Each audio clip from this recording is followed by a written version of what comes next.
So ఈరోజు నరేంద్ర మోడీ గారి 75వ జన్మదినం అండి. సో నరేంద్రుడి జైత్రయాత్ర.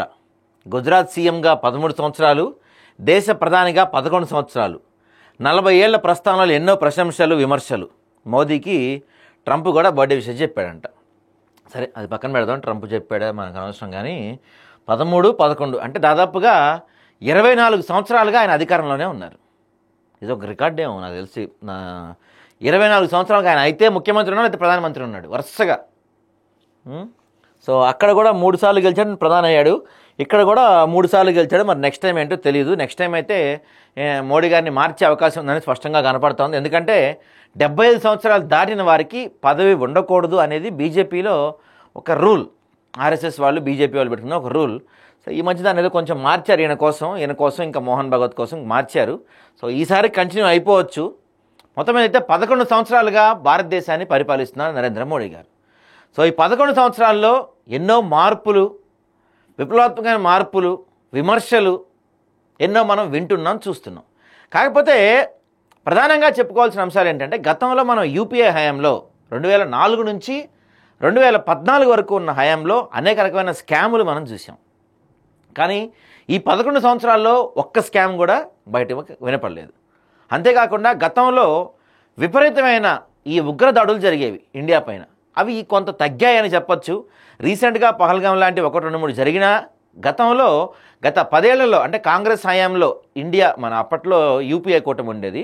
సో ఆ యూపీఏ కూటమి ఉన్న 10 సంవత్సరాలతో పోల్చుకుంటే విదేశాంగ విధానాలు కావచ్చు, విదేశాల్లో ఒక బలమైన లక్ష్యాలు ఏర్పరచుకోవడంలో కావచ్చు, విదేశాల్లో ఒక బలమైన వ్యవస్థలను ఏర్పరచుకోవడంలో కావచ్చు, విదేశాల్లో ఒక బలమైన ముద్ర వేయడంలో కావచ్చు, మోడీ ఖచ్చితంగా ఆయన మార్క్ చూపిస్తూనే వచ్చారు. నోట్ల రద్దు కావచ్చు, లేకపోతే ఆ కరోనా టైంలో కావచ్చు, జిఎస్టీలు కావచ్చు, ఇట్లా చాలా అంశాలపై మోడీ తన మార్క్ చూపించారు. అట్ ద సేమ్ టైం అదే స్థాయిలో విమర్శలు కూడా ఎదుర్కొంటూ వచ్చారు. సో ఈరోజు ఆయన పుట్టినరోజు సందర్భంగా ఒకసారి చూద్దాం మనం. దేశ రాజకీయాల్లో ఆయన్ని కోట్లాది మంది తమ ఆరాధ్య దైవాలుగా భావిస్తారు. ఆయన దేశభక్తి తిరుగులేదని, కుటుంబంతో సహా సర్వస్వాన్ని త్యాగం చేసి దేశాన్ని అగ్రరాజ్యంగా మార్చేందుకు అహర్నిశలో కృషి చేస్తుంటారని వారు భావిస్తుంటారు. అదే సమయంలో ఆయన దేశంలో ప్రజల మధ్య చిచ్చు పెడతారని, విద్వేష భావాలు రెచ్చగొడతారని అనే తప్పుడు నిర్ణయాలు తీసుకొని దేశాన్ని వెనక్కి నడిపిస్తున్నారని మరికొంతమంది కూడా వ్యతిరేకిస్తున్నారు. గుజరాత్ ముఖ్యమంత్రిగా 13 ఏళ్ళు, దేశ ప్రధానమంత్రిగా 11 సంవత్సరాలు ప్రధానిగా వ్యవహరిస్తున్న నరేంద్ర దామోదర్ దాస్, ఆయనే నరేంద్ర మోడీ అంటాం కదా మనం, నరేంద్ర దామోదర్ దాస్ ఆయన పూర్తి పేరు. దేశ రాజకీయాలపైనే కాదు, ప్రజల మనోభావాలపైన కూడా ఆయనకి పూర్తి స్థాయి బలమైన ముద్ర వేశారు. సో ఒకసారి ఆయన ఎప్పుడు పుట్టారంటే 1950లో పుట్టారు. బాల్యంలోనే తండ్రితో పాటు ఛాయ్ అమ్మిన మోడీ 8 ఏళ్ల వయసులో ఆర్ఎస్లో చేరారు.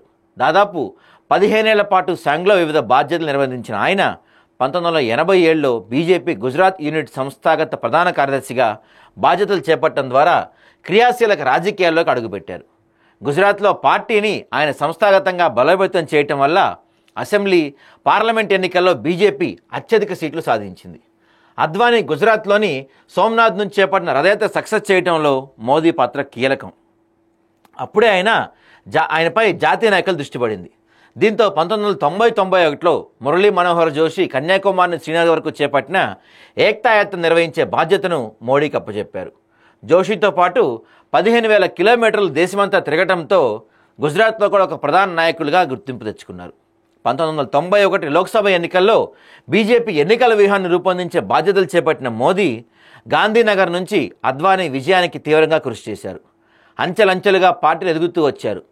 గుజరాత్ రాజకీయాల్లో శంకర్ సింగ్ వాఘేలా, కేశుభాయ్ పటేల్ మధ్య ఘర్షణలు తీవ్రం కావడంతో వాజ్పేయి స్వయంగా ఫోన్ చేసి మోదీకి గుజరాత్ సీఎంగా పట్టం కట్టారు. యాక్చువల్గా కేశుభాయ్ పటేల్ అనే ఆయనకి మోడీ అప్పట్లో రైట్ హ్యాండ్లో ఉండేవాళ్ళు.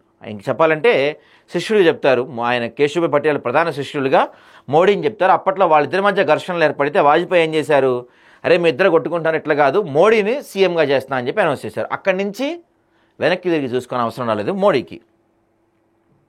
గుజరాత్ నమూనాని ప్రపంచానికి పరిచయం చేశారు. గుజరాత్ను తాను పరిపాలించిన 13 ఏళ్లలో బలమైన పారిశ్రామిక ఆర్థిక వ్యవస్థగా మార్చారు. బీజేపీలోకి వాజ్పేయి, అద్వానీ తర్వాత అతి వేగంగా గుర్తింపు పొందిన నాయకుడైన మోదీ తాను సీఎంగా ఉండగానే పార్టీకి జాతీయ స్థాయిలో స్టార్ క్యాంపెయినర్గా మారిపోయారు. వాజ్పేయి తర్వాత అద్వానీకి 10 సంవత్సరాలు పార్టీ నిర్వహించే అవకాశం వచ్చినప్పటికీ ఆయన బీజేపీని అధికారంలోకి తేలేకపోయారు. 2013లో మోడీని ప్రధాన అభ్యర్థిగా పార్టీ రంగంలో దించింది. 2014లో ఏం జరిగిందో అందరం చూసాం. దేశం అంతా కూడా ఒక అద్భుతమైన, ప్రపంచం మొత్తం నివ్వెరపోయేలా, భారతదేశం మొత్తం నివ్వెరపోయేలా అద్భుతమైన విజయాన్ని మోడీ అందుకున్నారు. ఆ తర్వాత 2019లో అంతకంతకు పెరిగింది. 2024లో కొంత తగ్గినప్పటికీ నిలబెట్టుకున్నారు. దాదాపుగా 18 రాష్ట్రాలు అధికారంలో రావడమే కాకుండా మొత్తం 21 రాష్ట్రాల్లో ఇప్పుడు ఎన్డీఏ కూటమే ఉంది. దేశంలో మొత్తం 21 రాష్ట్రాల్లో వీళ్ళే ఉన్నారు. సో వీళ్ళ వైఫల్యాలు ఏంటంటే, సీఎంగా ఆయన బాధ్యత చేపట్టిన కొద్ది రోజుల్లోనే గుజరాత్ అల్లర్లో ఆయన పైన చెరిగిపోని మచ్చ.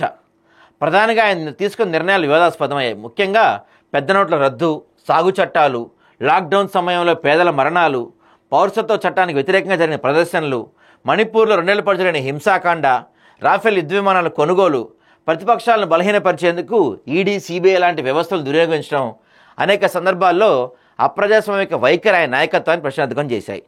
పుల్వామా, పహల్గామ్ ఉగ్రదాడులు, ఆపరేషన్ సింధూర్పేట పాక్తో ప్రారంభించిన యుద్ధాన్ని అంతర్జాతీయ ఒత్తిడితో 4 రోజుల్లో ముగించాల్సి రావటం ఆయనకి అప్రతిష్ట తెచ్చిపెట్టాయి.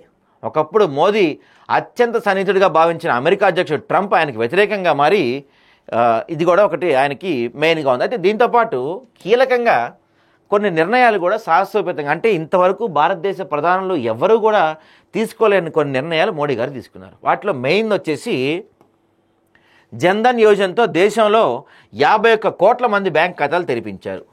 ప్రధానమంత్రి ఉజ్వల యోజనతో 10 కోట్లకు పైగా మహిళలకు ఉచిత వంట గ్యాస్ కనెక్షన్లు అందించారు. ప్రధానమంత్రి ఆవాస్ యోజనతో 2014 నుంచి 24 వరకు 4.2 కోట్ల ఇళ్ల అనుమతులు ఇచ్చారు. దేశాన్ని అంతర్జాతీయ తయారీ కేంద్రంగా మార్చడానికి మేక్ ఇన్ ఇండియా కార్యక్రమాన్ని ప్రారంభించారు. 2017లో జీఎస్టీ ప్రవేశపెట్టి ఒకే దేశం ఒకే పన్ను కల సాకారం చేశారు. జమ్మూ కాశ్మీర్కు స్వయం ప్రతిపత్తిని కల్పించే ఆర్టికల్ 370ని 2019లో రద్దు చేశారు. అదే ఏడాది చివరిలో పౌరసత్వ సవరణ చట్టాన్ని తీసుకొచ్చారు. సర్జికల్ స్ట్రైక్స్, 2019 ఎన్నికల ముందు బాల్కోట్ దాడులు, తాజాగా ఆపరేషన్ సింధూర్తో దాయాది పాక్కు గట్టి బుద్ధి చెప్పగల నేతగా ఆయన అందరి మన్ననలు పొందారు. 2019 ఎన్నికలకు ముందు ఈడబ్ల్యూసీ వర్గాలకు 10% రిజర్వేషన్లు కల్పించడం, కిసాన్ సమ్మాన్ నిధి కిందట ఏటా 6,000 ఇవ్వడం ద్వారా ఎన్నికలకు ముందు ప్రతిపక్షాలు నిరకాటంలో పడేశారు. జూన్ 21ని అంతర్జాతీయ యోగా దినోత్సవంగా ప్రకటించాలని మోదీ ఇచ్చిన పిలుపునకు ఐరాసాలో 177 దేశాల మద్దతు లభించింది. సో ఇట్లా ప్రతిపక్షాలని పూర్తిగా అణిచివేయటమే కాదు, దేశంలో ఎవరో కలలో కూడా కనీసం ఊహించలేని పథకాలని, ఊహించలేని వాటిని మోడీ ప్రవేశపెట్టారు. కాబట్టి ఏదైనా సరే, ఎవరికైనా సరే అటు నెగిటివ్ ఉంటుంది, ఇటు పాజిటివ్ ఉంటుంది. కానీ మోడీని రెండు బ్యాలెన్స్ చేసుకుంటూ దేశ ప్రధానమంత్రుల్లో ఎవరూ చేయలేని కీలక నిర్ణయాలు తీసుకుంటూ ప్రజల మనసు గెలుచుకోవటమే కాదు, దేశం పైన ఆయన ఒక చిరగని ముద్ర వేశారు నరేంద్ర మోడీ గారు. సో 75 సంవత్సరంలో అడుగుపెడుతున్న నరేంద్ర మోడీ గారికి మా ఛానల్ తరపున హృదయపూర్వక జన్మదిన శుభాకాంక్షలు.